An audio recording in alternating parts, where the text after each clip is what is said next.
L'interview sur 13 TV. L'interview sur 13 TV. L'interview sur 13 TV.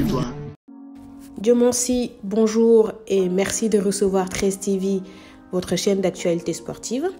Alors, on vous avait annoncé du côté du Casa Sport pour une collaboration. Qu'en est-il ?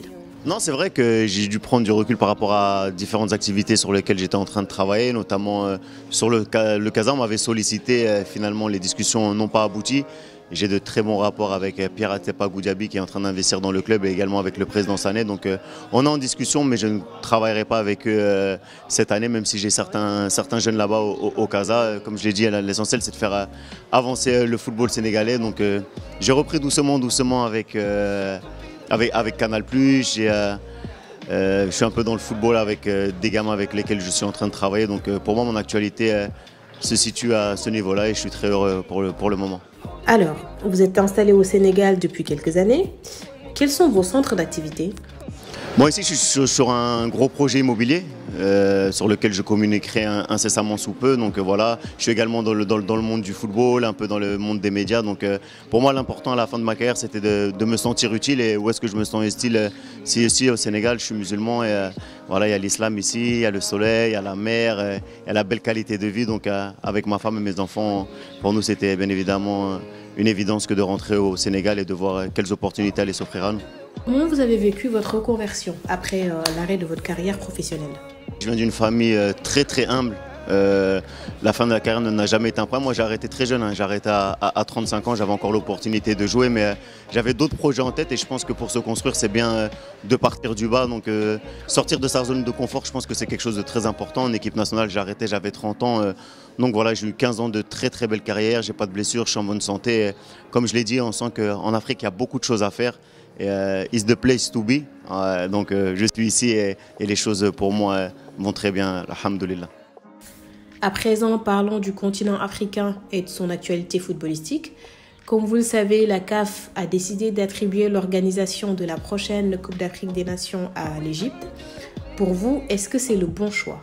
Moi, on s'attendait tous au Maroc, bien évidemment, qui flirtait avec la CAF depuis l'annonce à 24 et à la surprise générale, on dit que le roi a voulu se désister. Bon, après, c'est de la politique, on avait le choix entre l'Égypte et l'Afrique du Sud, mais personnellement, avec l'histoire qu'a le Sénégal, on se rappelle la dernière CAN en Égypte, c'était en 2006, on avait fait une très bonne CAN et malheureusement, on a encore ça en travers de la gorge, donc ça pourrait être pour nous un bel exemple. Et moi, je préfère une petite CAN, une CAN dans le sens où les villes ne sont pas très loin, alors qu'en Afrique du Sud, on voit qu'il y a de très grands stades.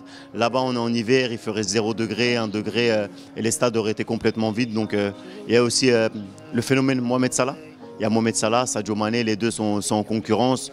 Mais c'est vrai que pour le football en général, c'est plus sympa d'aller faire une CAN en Égypte qu'en Afrique du Sud. Voilà, Dieu merci, n'hésite pas à donner notamment sur les réseaux sociaux des avis tranchés, mais également encourageants sur le football de l'équipe nationale du Sénégal. Alors, après avoir vécu les éliminatoires de la Coupe d'Afrique, comment vous appréciez le jeu de cette équipe ? Est-ce qu'elle progresse depuis que Aliou Cissé en est à sa tête ? Si, elle progresse. Après, personne ne fait l'unanimité. Vous savez, Aliou Cissé, il a ses partisans, il a ses détracteurs. Il y en a qui aiment plus le beau jeu. Moi, j'ai grandi dans la culture italienne. Dans la culture italienne, c'est vous pouvez gagner 1-0 et vous gagnez ou la culture allemande. Donc, il ne faut pas non plus qu'on se dise qu'on a les meilleurs joueurs du monde. On peut faire ci, on peut faire ça. Aliou Cissé, il est dans sa logique à lui. Il arrive à qualifier le Sénégal 2 fois de suite à une CAN. Il les a qualifiés à la Coupe du Monde. Bien sûr, on attend plus du Sénégal. On sait qu'il a la possibilité de faire mieux. Mais pour l'instant, je pense que son bilan est très flatteur. On est 23e au classement mondial, première nation africaine. Donc, que dire de son bilan à part ce qu'il y a sur le papier ? Alors, autour de la génération 2002, il y a beaucoup de polémiques. Il y a les pro-Aliou Cissé et les anti-Aliou Cissé. Est-ce que réellement ça donne une bonne image de notre football de manière générale ? Ça fait partie du jeu. Si vous regardez la sélection 98 de l'équipe de France quand ils ont été champions du monde, Dugarry n'hésite pas à tacler Didier Deschamps. Ça fait partie du jeu, il le sait, Aliou Cissé, il a pris du recul, il prend de l'expérience. C'est quelqu'un de fougueux, de sanguin. Vous voyez, cette ancienne génération, c'est des personnes avec énormément de personnalité. Que ce soit Aliou, que ce soit Salif Diao, que ce soit Ferdinand Coly. El Hadjidjou, Fadiga, ce sont des gens, lorsqu'ils ont quelque chose à le dire, ils ne le passent pas par quatre chemins. Donc voilà, Aliou a compris que cette critique, elle était là et voilà, il l'accepte et il avance et à lui de faire mentir ceux qui le critiquent. Comment le Sénégal doit aborder cette Coupe d'Afrique des Nations en Égypte? On doit y aller tranquillement. On l'a dit, il y a énormément de favoris. Il y a de très très bonnes équipes en Afrique. Je pense que cette CAN sera plus relevée que les précédentes. On va avoir une CAN pour la première fois à 24, un nouveau format. Donc il va falloir se préparer en amont par rapport à ça. Et on l'a dit, le Sénégal fait partie des équipes qui peuvent glaner le trophée, mais allons-y avec beaucoup d'humilité. Donnons-nous du temps et je pense que ce sera peut-être la bonne année cette fois-ci.